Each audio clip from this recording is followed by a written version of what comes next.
she was she's basically out of work. Because she was not being sent people to show around Uzbekistan. So she had been trained as a student in languages, which of course helped her as working as a tour guide. And she tried to work in the university, but she didn't have the appropriate training for that level of translation work. She tried working in museums. Again, she was turned down because of not being trained for that.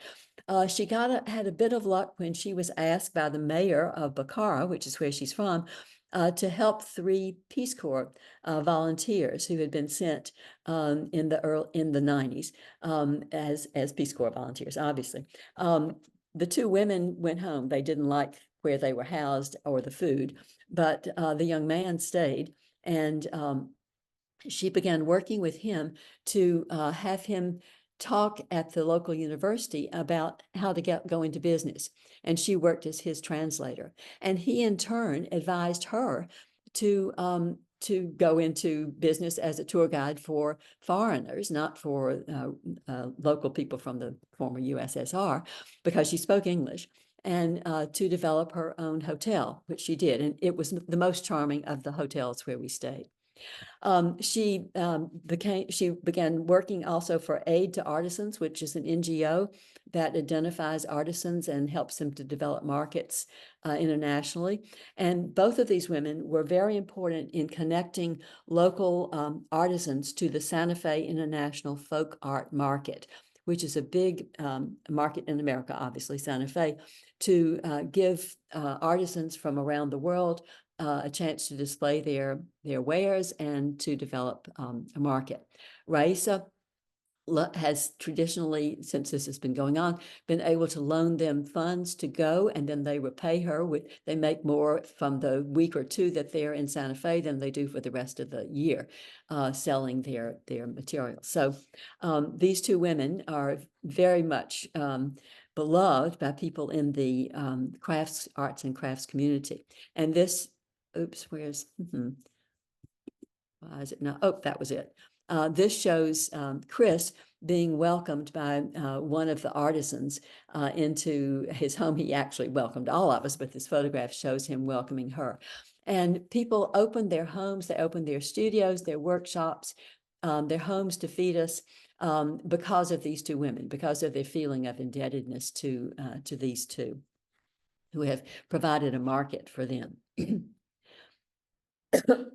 So I've already told you a little bit about our trip, how long it was, a little bit more than 3 weeks. Several of us added 3 days on at the end, and we went a couple of days early because of the jet lag problem of going. So it made it more than just the 3 weeks more than the 2+ weeks of the actual trip.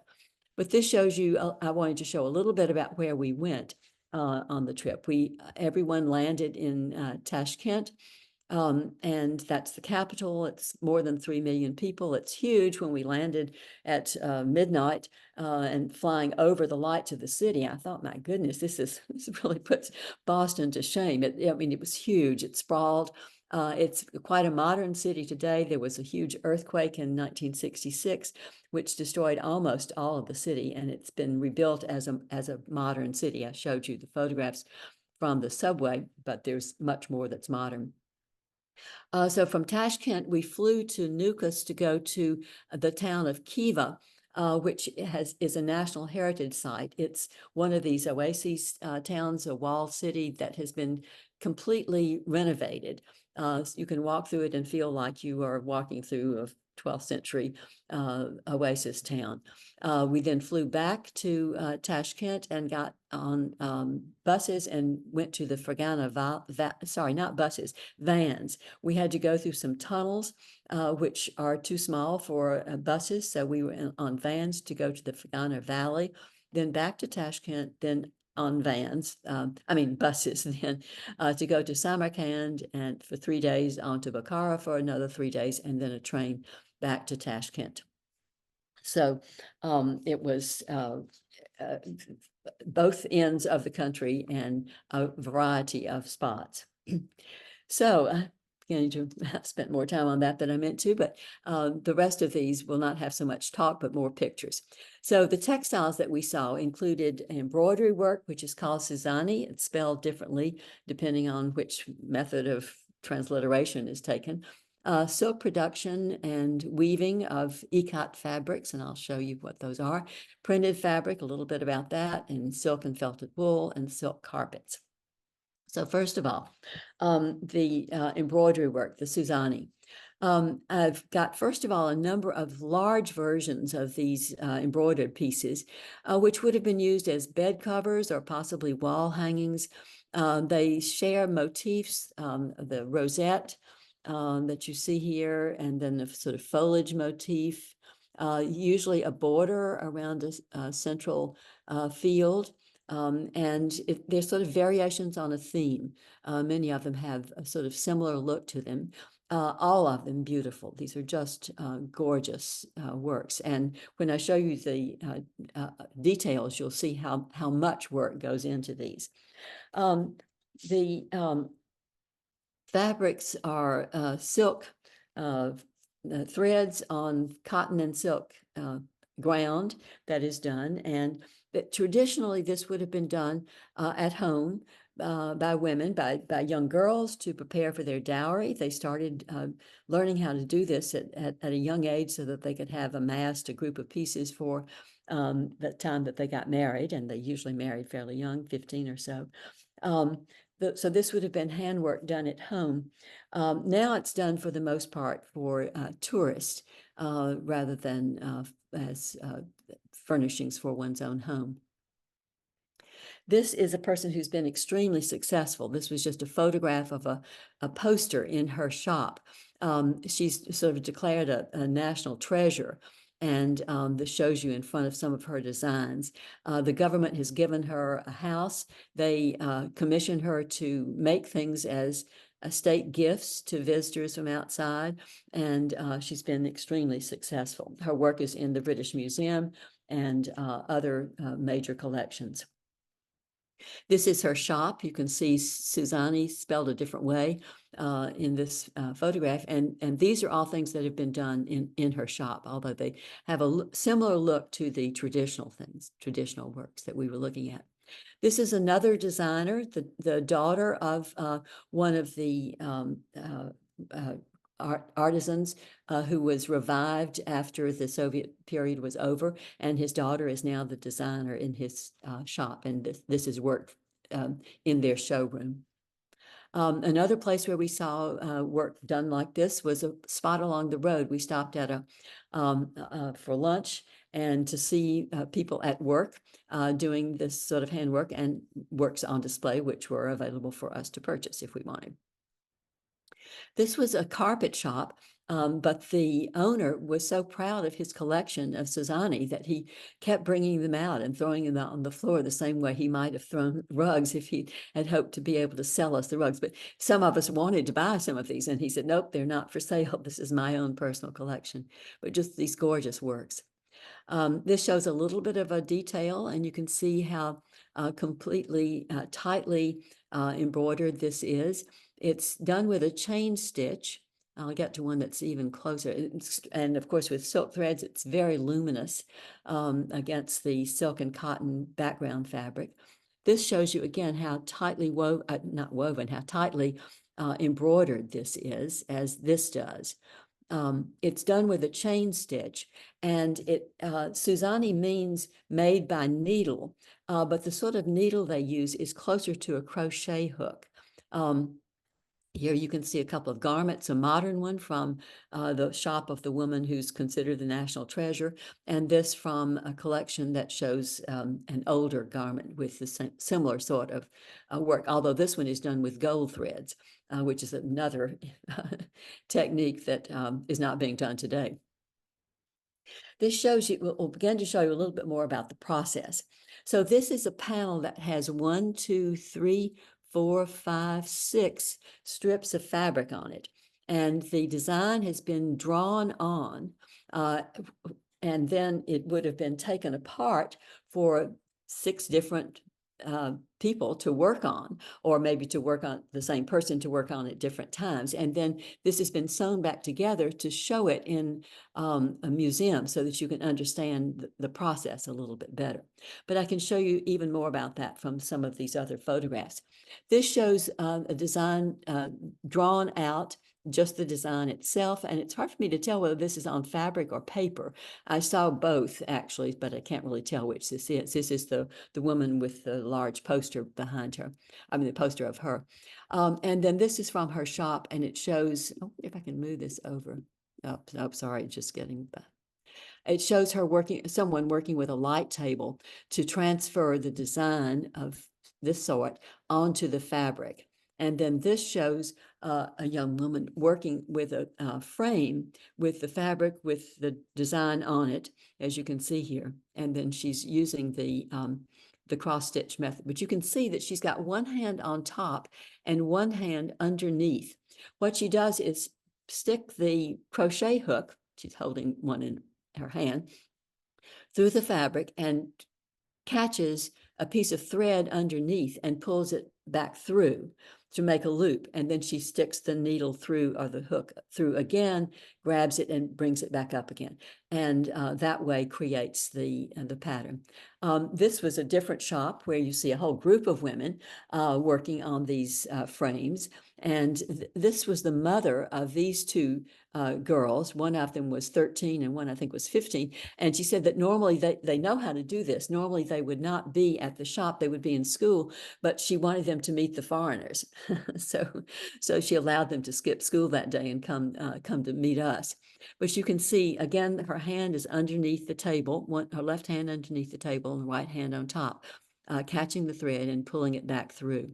I don't have anything that really shows that up close enough for you to get, but I think if any of you know anything about needlework, you can probably follow what I'm talking about. This was the other method. There are some people who work without that frame and just do the chain stitch in the way that you would. You pull it through, bring the needle through, and loop it back around and catch it. So that's what this woman is doing. And this shows the back side of the fabric with the design. This is a garment that the end of the piece of the garment is being embroidered, not just a stretch of fabric, but the garment piece itself is being embroidered. And you can see the connecting stitches that show up on the back. The yarn is, as I said, all silk yarn, and it's all vegetable dyes, beautiful, beautiful dyes, and natural. The pomegranate is used, walnut husk. I'm not quite sure what that is actually. Indigo, which is imported, and madder is something that they can grow and produces green. And here you see the yarns being boiled to intensify the color. And then sometimes they will over dye if they want the color to be softer or to be a different shade. They re-dye to produce that. Okay, so that's something about producing the back up, the embroidery work. But the second art form that we looked at for fabrics, textiles, is ikat. And it's a very special form of weaving. This shows you, I don't myself fully understand weaving. I mean, I can look at a loom and sort of get the general idea, but it's a much more complicated process than just weaving the yarn back and forth. But to talk a little bit about some parts of it that I can understand and pass on to you, if you don't already know, you may know more than I do. The threads that go up and down are called warp threads, and the ones that go across are called the weft. And normally the warp threads, you might change color and you could then produce a stripe, or you might change color on the weft threads and you could produce a stripe in that direction, or you could do it in both directions and you could get a kind of plaid. But what they have done with these threads is to dye with resist dyeing the warp threads, which go in this direction, so that it changes color. And then they put them on the screen I mean, sorry, the loom in such a way that it produces the design. But it's very difficult to make the edge perfectly smooth because it's individual threads. And so you get this sort of bleeding. It's not really a bleeding of the dye, but it's a sort of cloud look of, it's the term that they use for it, for the edge of any shape that you have. And it's very distinctive for ikat. It's not done only exclusively in Uzbekistan. It's also done in other cultures where weaving is done, this resist dyeing and the warp threads, which are very colored themselves. But I'll try to go through that with some other slides a little bit better, but it's overall about it. Okay, so now a little bit about the production of silk. Silk, of course, has a long history. The Chinese guarded it as a secret for centuries, for as long as they could, and then the technique was smuggled out. There were stories about it being smuggled by a princess, Chinese princess, who married somebody from the oases from Samarkand or Bukhara, and so she secreted some cocoons in her hair or her clothing so that she could bring them with her and bring the technique. But of course, it would have been something much more complex than that to get the information out. But it depends on mulberry. The mulberry leaf is the thing that the silkworm eats, and you have to have the two to produce silk. This shows a mulberry tree with a label on it from the courtyard of a factory of silk production to make sure that everybody knows. And then the catching all the leaves so that no leaves are wasted. The harvesting of a little bit about what happened during the Soviet period. Ikat production was done before the Soviet period, but it was banned during the Soviet period because it was considered too labor intensive and not productive enough. People were imprisoned if they continued to do ikat weaving privately. And one of the people that we met had been imprisoned for 5 years because his neighbors turned him in for talking about, turned him in for continuing to do ikat weaving at home on his own time. So during the Soviet period, the silk factories were maintained, but they were collectives, weaving collectives, and ikat was banned. After the Soviet period, the post-Soviet period, it was revived privately and has now been returned to production. But as I said, it's mostly for tourists rather than for major production. It's simply too labor intensive. So this shows you some silkworms at at the dinner table. This becomes I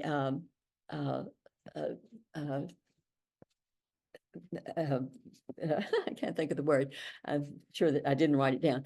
Cottage industry, that's the word.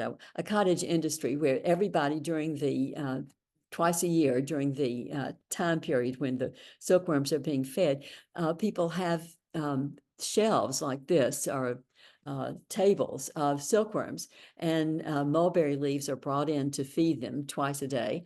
They are fed, first of all, the very young leaves, and then as they grow and mature, they're fed the heavier, tougher leaves, and then they begin to build their cocoon.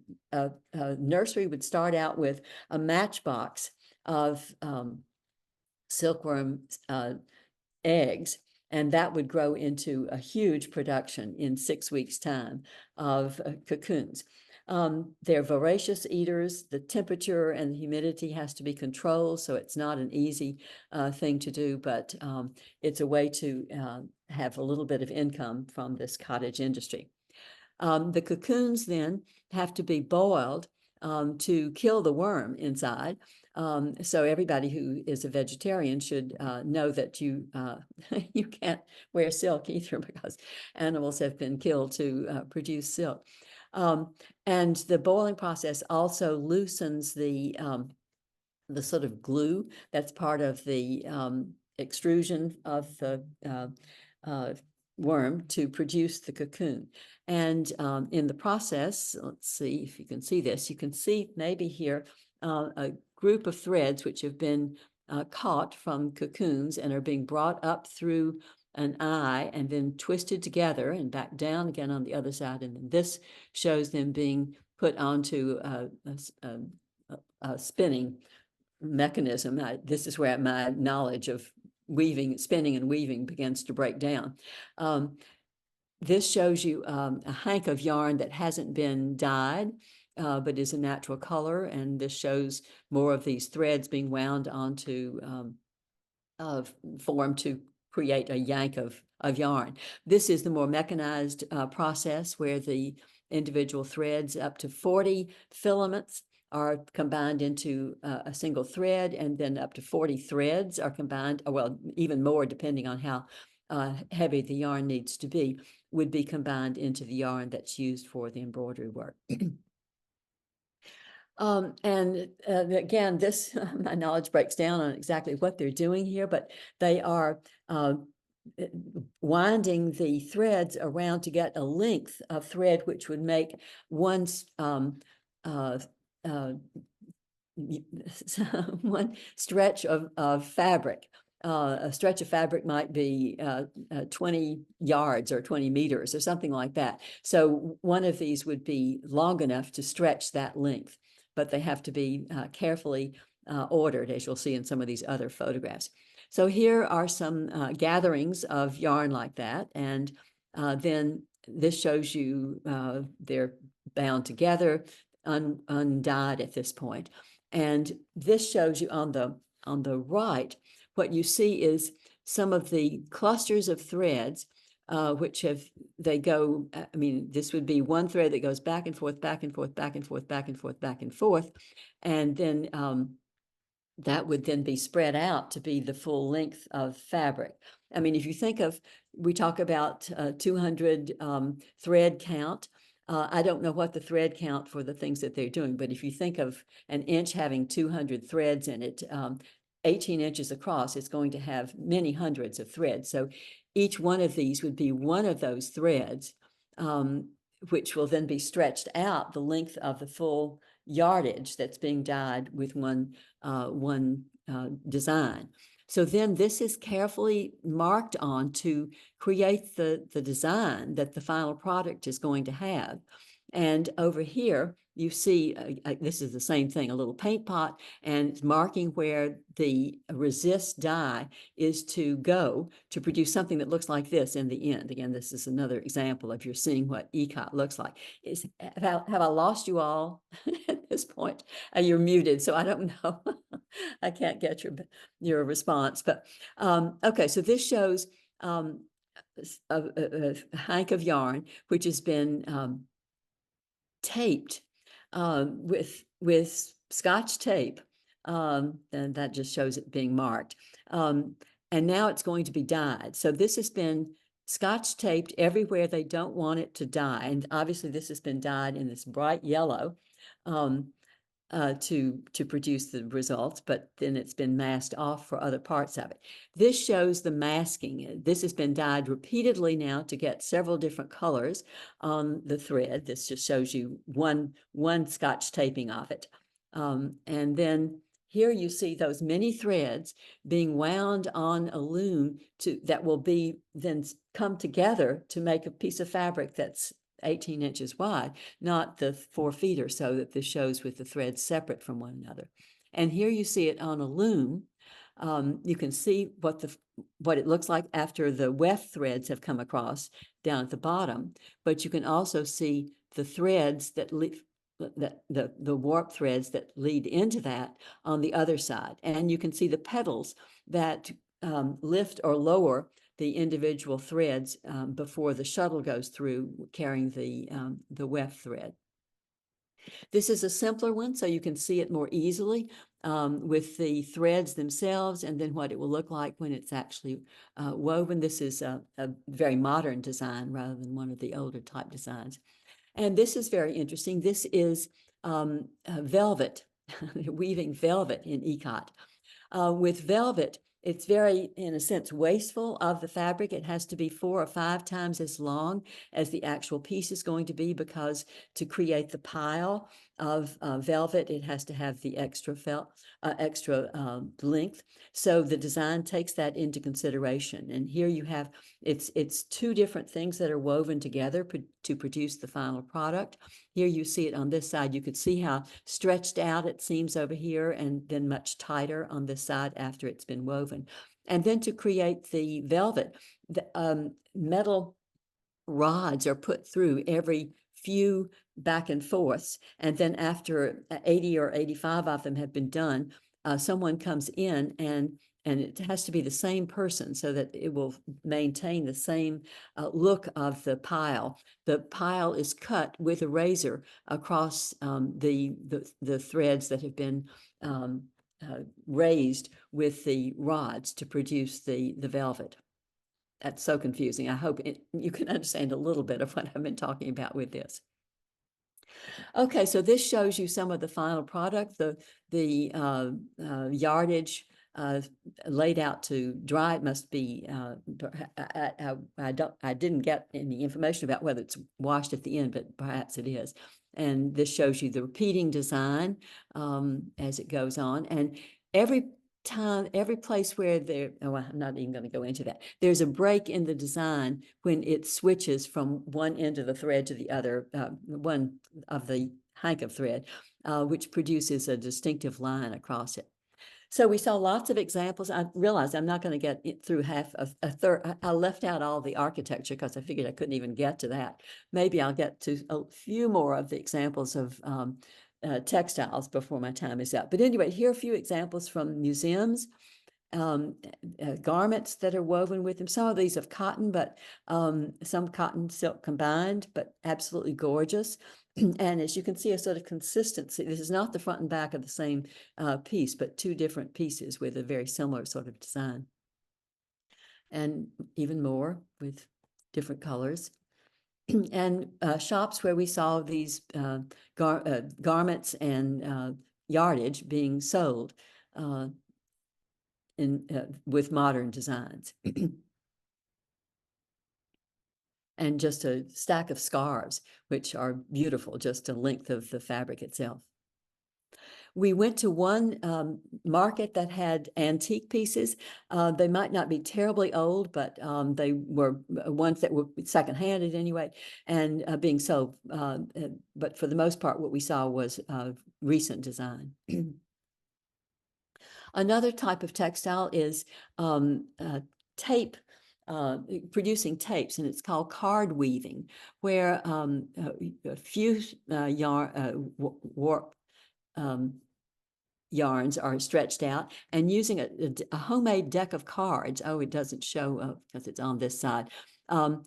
It's little pieces of thin cardboard which have lines punched on this or marked on the side to enable her to change where the thread goes through to produce tape of the type that you see down here in the lower right hand photograph.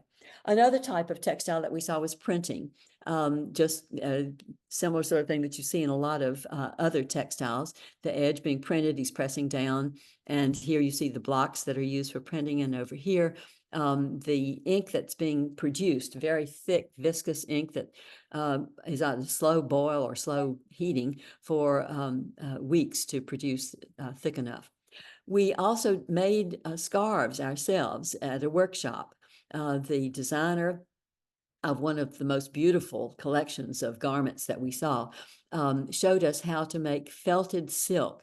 This is a length of silk that has had felt pieces put on it. They've been cut out to look like poppies. Then she covers it with another piece of fabric and soaks it with soapy water, rolls it up, rolls that tightly and back and forth, several different directions, and then stretches it out. And you see that the felt fibers have gone through the silk, so it shows up on both sides, and it has become just one piece of fabric rather than the applique.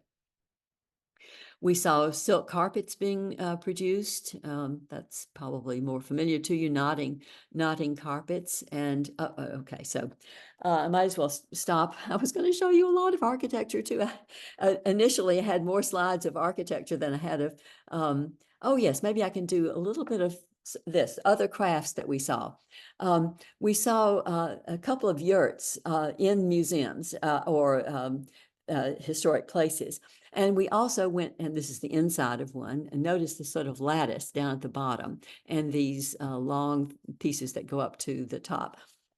We went to a yurt workshop where yurts were being made. And here you can see the workmen. First of all, they soak and steam the pieces of wood and then bend them to create the circle at the top and the bent pieces at the side.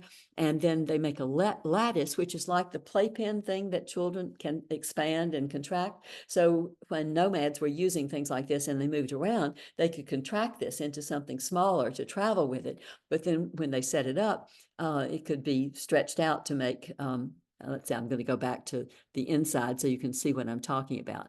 The lattice work and then the stretched pieces at the top of the type that he's holding there to show you that that goes up to the circle, at open circle at the top so that smoke can escape from the fire that would be inside.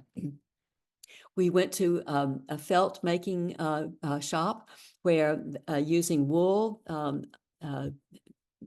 sort of fluffing it up first of all to create a thick, maybe 6-inch platform. And then I've lost my cursor. Oh, here it is. And then sprinkling that with water and then rolling it up in a tarp and then rolling that. This is very similar to what we did in the felt silk workshop.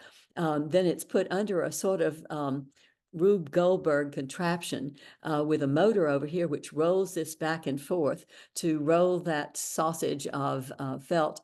And then this was done earlier because they want it to dry before they unroll it. So they showed us another one, which is a different shape from the one they were doing before, but it comes down to just a very thin felt, which could be used for insulation, to cover the rugs, to cover the walls of a yurt, for a variety of purposes. We also went to a paper making workshop. Paper and silk go together because they both use mulberry. Paper came from China also, probably by way of the Silk Road to the east. The first paper was brought by traders who had been on the Silk Road. Here they're stripping off the bark and then it's being boiled to bleach it, to get the color out and to turn it into pulp. They used a mechanism that uses the water wheel at the end to raise and lower these beams, which then inside the building pound the pulp so that then it can be put into a vat and strained, picked up on a frame, pressed between other pieces of paper or felt or something to get the excess water out, hung up to dry, and then carefully rubbed with a horn or a shell to make it a smooth surface that you could write on. Okay, I'll stop. Sorry. I guess everybody needs to be unmuted if you have questions. Should I stop the share? All right. Thank you, Lanier. So yes, people can now unmute themselves and ask questions. I'm sorry, I should have realized it. I had much too much material. I wanted to show you life on the streets, life in the houses, what we ate, what courtyards were like. It's a whole. You have another talk to give. You have another course to give. Thank you. It was beautiful. It was very interesting. If you have enough material, you'll make another talk with the rest of what you have. What was the food like, Lanier? What was the food like? Yeah. The food was very good, very substantial. They were nomads, of course, so they're meat eaters. We never had a meal without meat. We would start with, if it were a fancy meal in the home of one of these artisans who wanted to show us how prosperous they were, we would start with little bowls of all sorts of fruit and nuts and delicacies, and they would be on the table the whole time. There would be salads, usually 2 salads. One would have eggplant in it, one would be tomatoes and cucumbers. Then there would be a soup, a clear soup with a piece of meat and potatoes and carrots in it. Then there would be the meat course, which would be a lot of meat with potatoes and carrots and cabbage. Sometimes there was variation, but not always. And then there would be dessert, which sometimes was a baklava that was different from the one that the Greek that we're accustomed to. It was more with it like a pastry dough, and it was wonderful. It was really wonderful. It might be fruit also for dessert, and still those nibble things of the seeds, and I mean, not the seeds, but the nuts and fruit would be on the table. And quite frequently it was like a Russian multi-layered cake, which would have been brought from a bakery rather than home cooked. Lanier, I Uh-huh. have a question about the ikat weaving. Mhm. When the Indonesians do ikat weaving, they dye both the warp and the weft thread. With the ikat weaving you showed, was the weft thread all one color, or had that been variegated That was also? never mentioned. So I mean, possibly it was, and possibly some people did, but the factory that we went to did not show that. So I can't say definitively.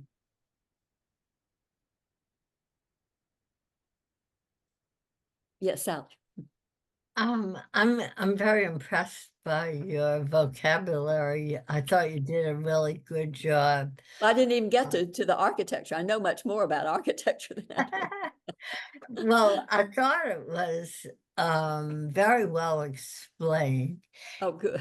And I'm wondering, because it is so labor intensive, is it like in the range of Appalachian quilts, or much more expensive because a tablecloth or a garment or a scarf, you may have bought something? Yeah. Well, yes, I can speak to that. They have not been discovered. If you buy it at Santa Fe, it will be quite expensive. But if you go there, it will be remarkably inexpensive. Two yard long silk scarves with ikat design were typically $30.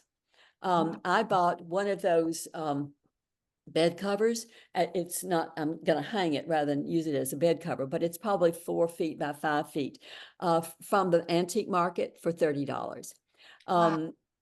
People who bought, I bought a used velvet jacket that's totally embroidered for maybe 50 or 60. I can't remember what I paid for that. That was also from the antique market. The modern things were more expensive. But not the prices that you would find if you bought them in this country. So they haven't been discovered yet. My prediction is that this Uzbekistan is going to be the next tourist destination. There are already lots of Europeans there, but Americans are not there in great number. It's extremely safe, and it's very inexpensive. So, I mean, what's not to like, I mean, I felt guilty after I bought that bed cover for $30. I thought, I should have given her more. What was I thinking? That's all she was asking. So that's what I gave her. But anyway, does that answer your question about? It does. Jean? Yeah, a follow-up to that. So are they not exporting these things, so that you're finding that when you say they haven't been discovered, there really isn't a international market for these pieces? I don't know. Aid to Artisans, that organization that whatever it is, NGO that I mentioned that Raisa worked with. I don't know. I looked them up and I didn't see Uzbekistan mentioned, but I know that that's an organization that tries to develop a market, but I've never seen their works here. I went to an exhibit down in Tiverton a couple of weeks ago, which was an Eastern version of the Santa Fe market, but much smaller, done by Cultural Survival. I think that's the name of the organization. I actually, the prices were, I mean, a jacket was like $400 or $500, $600 maybe, that you could have gotten for under 200 there, I think. But I don't really know who's trying to develop a market for them. I mean, You they're absolutely see- gorgeous. But you I s- should say that the one that I saw in Tiverton was not anything like the quality of what we saw there.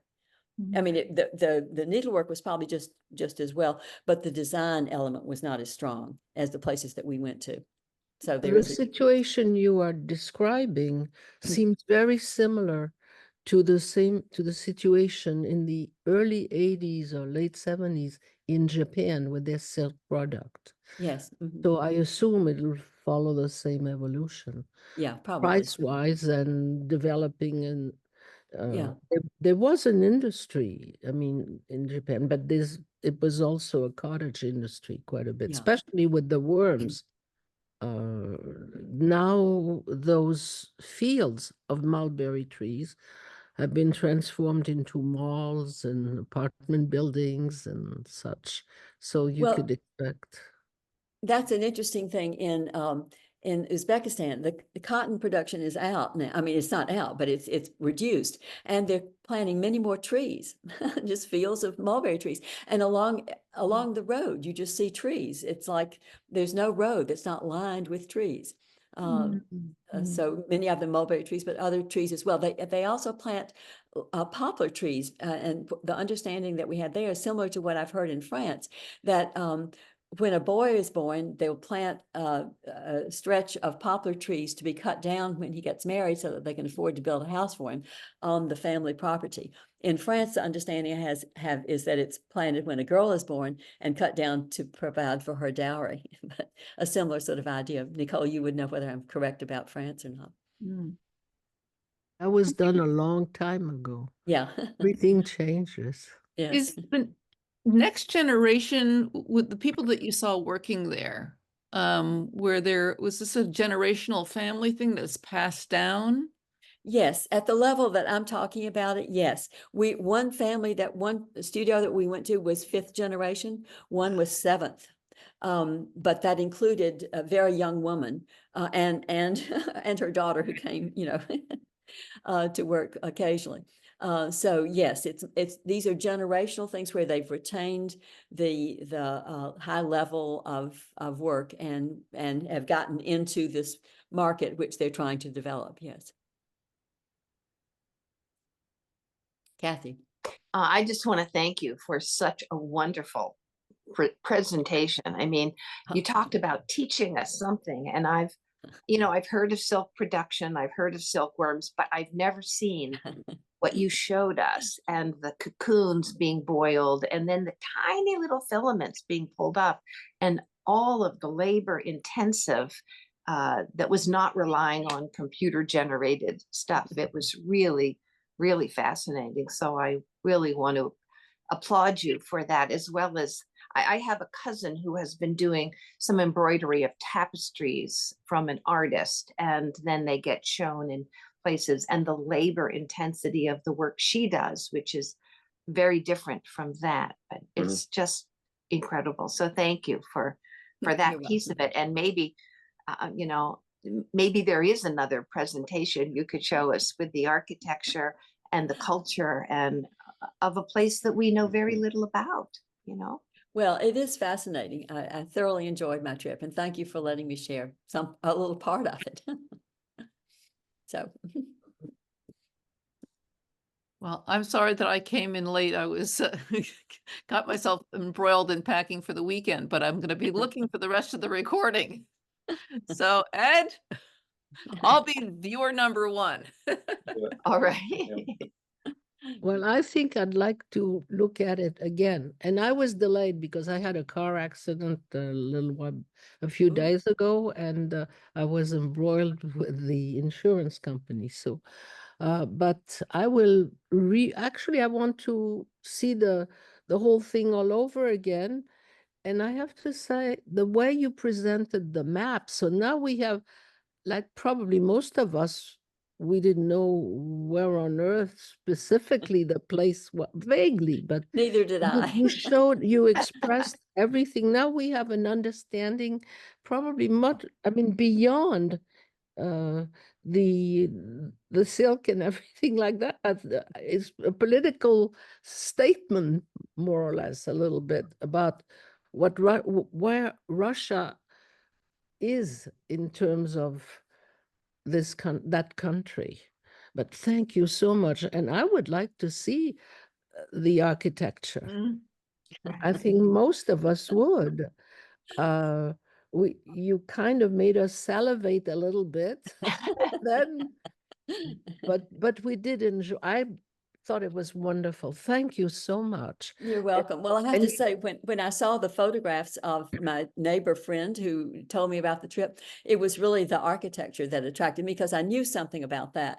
But in my travels, when I have gone to places that I've had the opportunity to buy a textile, I have usually done that because it's something that's easily portable and they're colorful and beautiful and a reminder of a place. So it was both for me, but the architecture was really very important. And yes, I could talk about the architecture as well. Please do. Please Thank do. you so much. This was wonderful. Well, Yes. thank you all. You're And a maybe we'll generous audience. see your jacket sometime. Oh, I'm sure you will. Before we sign off, I was just calling up the next Alliance meeting, which it will be again on the second Thursday at 11 o'clock in October. And Sally Sennett is here, and she's going to be presenting the power of our origins, women matter. And it's very apropos because it says here, she's going to be talking about her story sheds light on changes made in property law, highlights the social progression over the last 3 centuries that makes it possible for Kamala Harris to be running for president. We will meet Mima Claflin Bowen and her aunt Sophie Spalding Woodbury, who led by example in a time when most women's sphere of influence was confined to the home. So please follow, and I will make sure that that information is on the church website as well as access to a Zoom. And I know that Miriam will be sending out another email directly from us to the people that we know attend. But if you know of somebody who would like to make sure they're on the list, please let Miriam or myself know. So thank you, Lanier, for expanding our knowledge. Thank you very much. Yes. Thank you. Take care. Bye-bye. See.